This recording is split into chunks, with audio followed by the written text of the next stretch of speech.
말하는 사람은 없었습니다.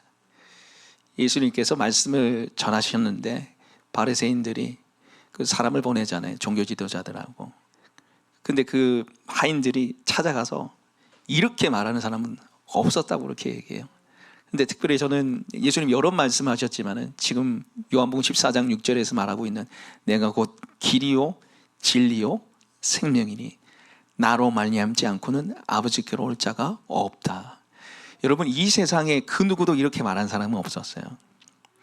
여러분, 예수님을 표방하는 그 이단도 내가 재림 예수다, 내가 보혜사 성령이다 이렇게 말하는 사람도 내가 곧 길이요 진리요 생명이라고 말하지는 않습니다. 이렇게 말하는 사람은 없어요. 없어요. 왜 그렇습니까? 예수님은 하나님이시기 때문입니다. 예수님은 유일하신 구원자이시기 때문에, 예수님은 절대자와 초월자이기 때문에 이렇게 말씀하시는 거죠. 때로는 예수님을 모르는 사람들이 참 배타적이고 참 이런 게 어디 있냐, 똥꼬집이다, 뭐 꼰대다, 뭐 이런 얘기를 하지만 이게 진리인 걸 어떻게 하겠어요? 우리가 1 더하기 1인데 그게 3도 되고 4도 된다 이렇게 할 수가 없잖아요. 예수님은 유일하신 하나님의 아들이시고요, 유일하신 구원자시고 절대자이십니다. 그래서 우리가 예수님이 길이요 진리요 생명이니 이 말씀을 우리가 믿고 따라야 될 줄 믿습니다. 그래서 지난주에 제가 길, 진리 부분을 함께 말씀을 나눴고요, 오늘 이제 생명의 부분을 나눌 텐데, 예수님이 아버지께로 갈 수 있는 유일한 길이라고 그랬습니다. 그래서 길 앞에 더 웨이, 유일한 길. 그래서 예수님은 이 땅에 오셔서 하나님 아버지가 누구신지 소개를 해 주셨어요. 그래서 거기에 이제 잃어버린 것에 비유해 둘째 아들 탕자 이야기를 제가 좀 했었잖아요. 둘째 아들이 재산 내놔라 해가지고 가서 다 잊어버렸지만은 아버지가 그 아들을 어떻게 하고 있었습니까? 기다려주고 있었잖아요. 우리가 죄가 많고 흠이 많지만 하나님 아버지는 오늘도 우리를 어떻게 하신다고요? 기다리시는 분이란, 그게 바로 예수님이 소개하시는 분. 그리고 그 기다리시는 그 주님 앞에 우리가 뛰쳐나갈 수 있는 유일한 길은 누굽니까? 예수님이라 하죠. 둘째 아들 그 탕자처럼 모든 것을 다 날려버리고 우리 삶이 무너져 있더라도 하나님 아버지는 오늘도 기다리시고 예수님만 의지하면 주님께 나갈 수 있는 줄 믿습니다. 그리고 두 번째는 예수님은 뭐라고 그랬습니까? 진리입니다. 진리, 절대 진리라는 거죠. 변하지 않는 분이라는 거죠. 근데 이 진리의 반대말이 뭐라 그랬습니까? 거짓이라고 해서 거짓. 사람은 거짓말, 거짓의 아비. 계속해서 우리한테 거짓 메시지를 두자잖아요. 그래서 유일한 예수님 아니라도 구원 받는다, 그걸 막 퍼뜨리고, 그리고 동성연애를 조장을 하고, 그리고 차별금지법을 통과시키고 이런 것들을 하는데, 제가 지난주에 말씀을 나눌 때 이런 것들은 우리가 별로 흔들리지 않는다. 오늘 장윤지 집사님 기도할 때 말씀하셨지만 우리 실생활에 돈 문제, 삶 문제, 결혼 문제를 계속해서 거짓을 퍼뜨리는 거. 돈이 있어야 행복하다고, 돈이 다라고. 근데 예수님 뭐라 말씀하신 거? 돈이 다가 아니라는 거죠. 돈이 네 인생 행복하게 만드는 게 아니라 돈이 오히려 돈을 사랑하는 일망의 뿌리가 된다는 거죠. 근심으로 자기를 찔른다고 말씀하시잖아요. 돈이 너의 삶을 책임져 주지 않고 하나님이라는 거죠. 하나님. 그리고 인생은 네 마음대로 즐겨라. 야, 인생 네 거야, 네 마음대로 해. 그게 세상 메시지잖아요. 그러나 하나님 뭐라고 하고 계십니까? 전도서 12장에 청년의 때 네 마음대로 살아봐. 그런데 하나님이 어떻게 하시는? 심판하신다는 거죠. 네가 쓰는 그 시간, 물질, 에너지 모든 것을 하나님 결국 어떻게 하신다는 거? 심판하신다는 거. 네 삶은 네 게 아니라는 거죠. 그리고 세 번째는 결혼은 세상 뭐라 그랬습니까? 미친 짓이다. 결혼은 불행한 거, 결혼하지 마, 뭐 이런 얘기를 너무 잘하잖아요. 요즘에 보면은 이 농담인데 진담이에요. 농담 같은 진담을 너무 많이 해요. 사람들이 결혼하지 마, 혼자 편해, 막 아니라는 거죠. 결혼은 하나님께서 우리에게 주신 최고의 축복의 통로입니다. 내 배우자는 내가 아내가 있고 내가 남편이 있는 게 여호와께 복을 받는 거 잘 알잖아요. 결혼은 행복한 겁니다. 결혼하십시오. 그리고 결혼하신 분들 하나님 주신 최고의 행복들을 배우자와 함께 누리시기 바랍니다. 이제 오늘 이제 생명에 관한 말씀을 나누려고 하는데, 이 생명은 이제 다음 주에 또 걸쳐서 두 번에 걸쳐서 좀 말씀을 나누려고 합니다. 예수님은 이제 생명이라고 말씀하시는데, 그 첫 번째 대지에 보시면 예수님만이 나에게 생명을 주시고 풍성케 하라는 분이라는 거죠. 내가 꼭 길이요 진리요 생명인데 예수님만이 이 생명도요 그 앞에 더 라이프가 되어 있어요. 유일한 생명이라는 거예요. 유일한 생명. 예수님만이 나에게 생명을 주시고 풍성케 하라는 주시는 분이라는 거죠. 여러분 성경에 보면 이 생명이라는 단어가 두 종류의 단어로 나옵니다. 한번 따라해 보겠습니다. 푸시케, 조에. 푸시케는 뭐냐면 육체적인 생물, 생물학적인 생명을 말하고, 조에는 영적인 생명을 말해요. 두 종류의 생명을 이제 성경이 얘기를 하는데, 근데 푸시케나 또 조에, 육체적인 생명이나 영적인 생명 모두 다 하나님이 주신 거죠. 네. 하나님께서 부모님을 통해서 우리에게 육체적인 생명을 주셨습니다. 부모님을 통해서. 근데 또한 뭐도 주셨어요? 영적인 생명도 주셨어요. 근데 이 영적인 생명은 하나님과, 특별히 예수님과 관계적 생명이에요. 예수님 안에 있으면 생명이 있지만 예수님 안에 없으면 생명이 없는 거예요. 하나님의 아들이 있는 자에게는 생명이 있고 아들이 없는 자에게는 생명이 없느니라. 이게 성경입니다. 생명이 있고 없고는 누가 있고 없고예요? 예수님이 있고 없고예요. 예수님을 믿는가 안 믿는가의 차이입니다. 우리가 이 세상 사람들 이렇게 보면은 다 거리에 이렇게 지나가는 카페에서 이렇게 보면 다 행복하게 잘 사는 것 같잖아요. 별 문제 없는 것 같잖아요. 그런데 여러분 예수님을 안 믿으면 그 영혼에게는 생명이 없어요. 예수님을 안 믿으면 살아도 사실은 산 게 아니란 거죠. 그런데 우리도 그렇게 했어요. 우리도 그랬습니다. 그래서 에베소서 2장 1절 한번 띄워주실래요? 에베소서 2장 1절에 보시면 같이 읽겠습니다. 그는 허물과 죄로 죽었던 너희를 살리셨도다. 어땠던 우리를 살렸다고요? 죽었어요. 죽을 수밖에 없었던 우리가 아니라 이미 우리는 다 죽었어요. 하나님을 떠난 자들, 죄인이기 때문에 이 관계적 생명이라고 했잖아요. 하나님을 떠나면 그냥 생명이 없기 때문에 죽은 거예요, 영적으로. 근데 예수님이 십자가에 죽으시고 부활하심을 통해서, 나 대신 죽으심을 통해서 예수님 생명이 우리한테 왔습니다. 예수 생명이 나한테 있어요. 그게 다른 종교와 차이예요. 경북대 수학과를 졸업해서 수학 선생님으로 일하시던 분이 계셨는데, 이분이 김성화라는 분인데 수학 선생님을 아주 잘 하고 있었죠. 그런데 삶이 너무 허무한 거예요. 그래서 다 버리고 속세를 떠나서 스님 되셨습니다. 이분이 이름을 해경 스님 바꾸고 포교국장, 우리로 치면 전도국장이죠.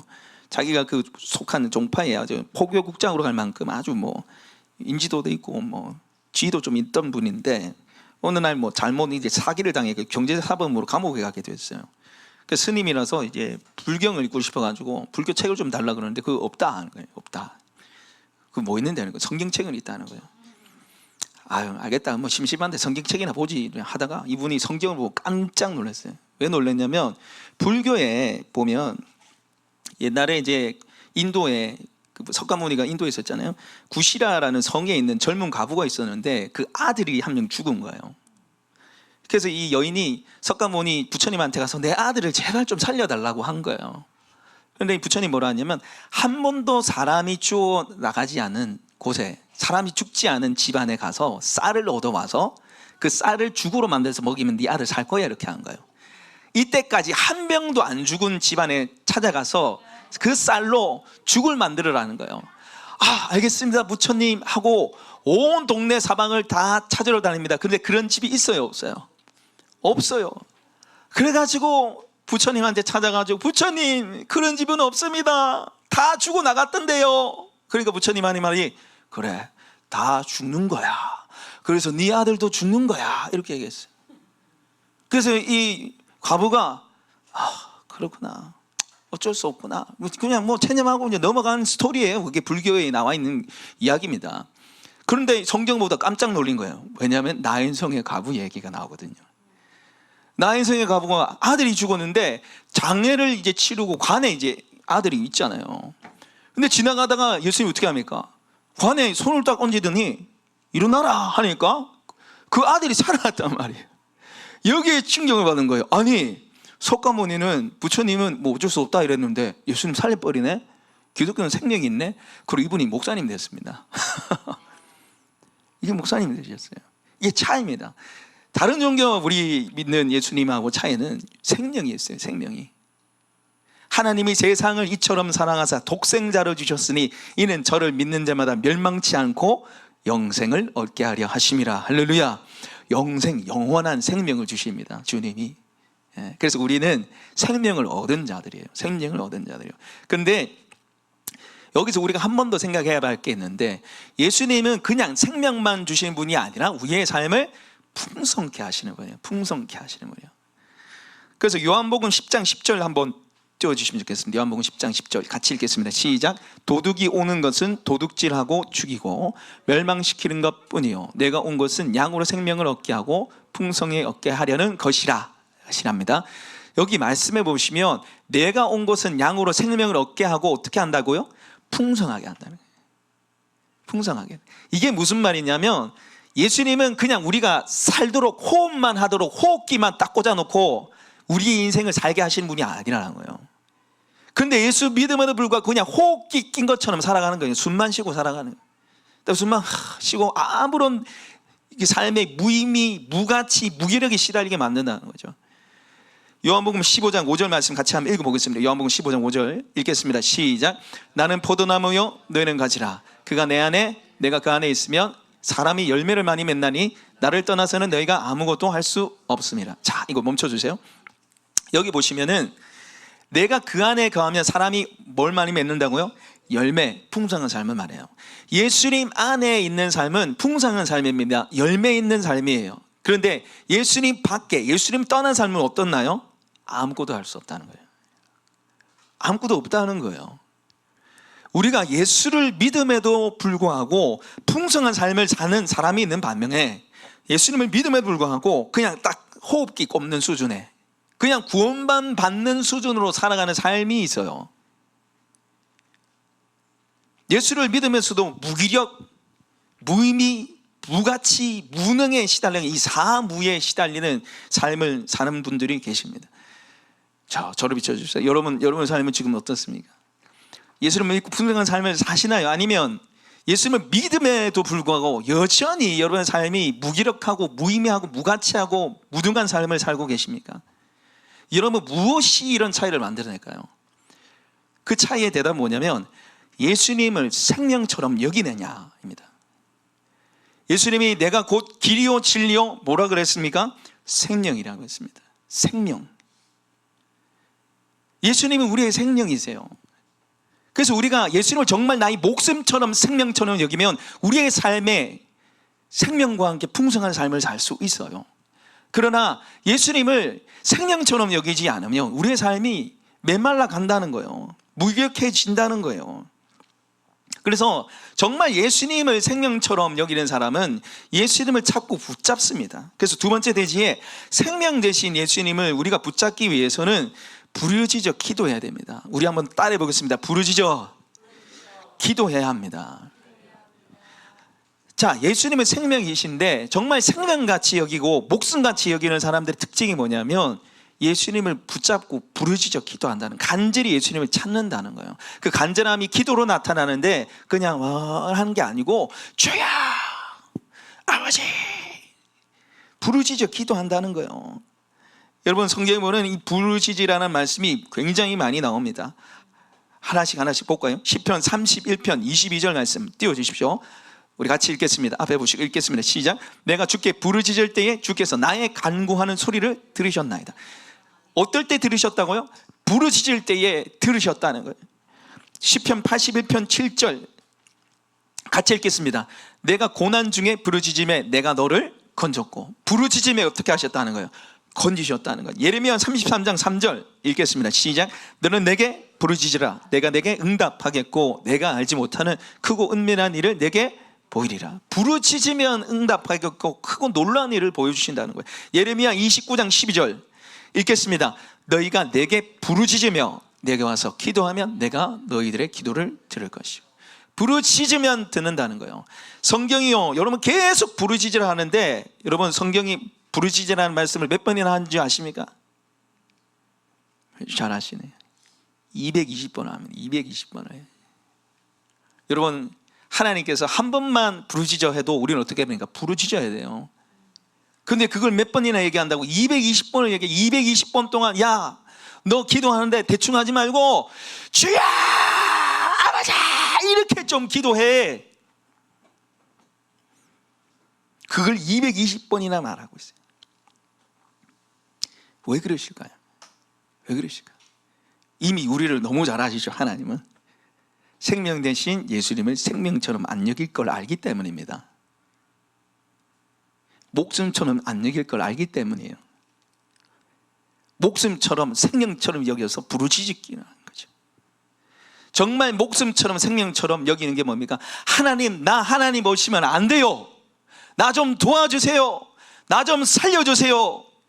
여러분, 이게 생명처럼 여기는 거예요. 할렐루야. 이런 사람들은요, 그냥 기도 못해요. 여러분이 물에 빠져서 이제 죽게 생겼어요. 죽게 생겼어요. 그럼 어떻게 하겠습니까? 살아 하겠어요? 살아 안 하겠어요?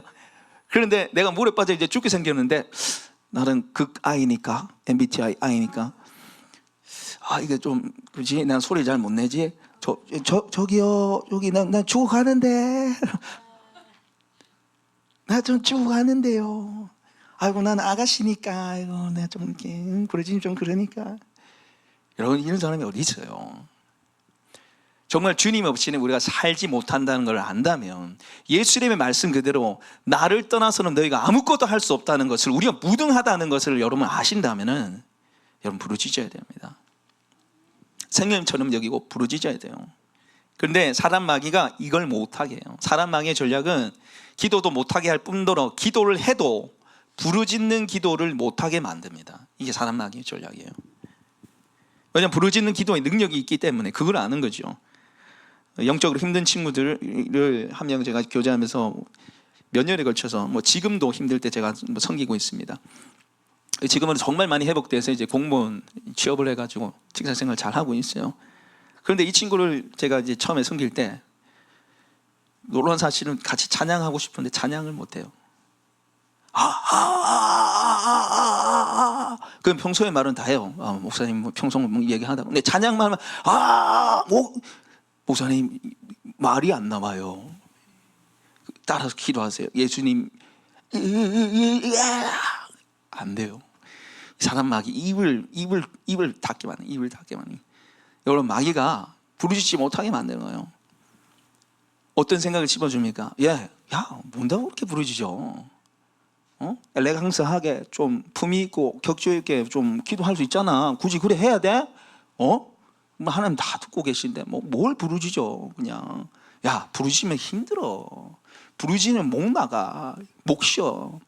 제가 나중에 얘기했지만 제가 수요일 날 이제 아버지라고 부르짖느니라 이렇게 있어가지고 제가 아빠 이거를 수백 번 해봤어요. 수백 번을. 제가 태어나서 아빠 이거를 하나님께 아빠라고 하면서 수백 번을 그렇게 외친 건 처음인데, 제가 한 20번 30번쯤 되니까 제 생각에 뭐가 찾아오면 네 목 나가.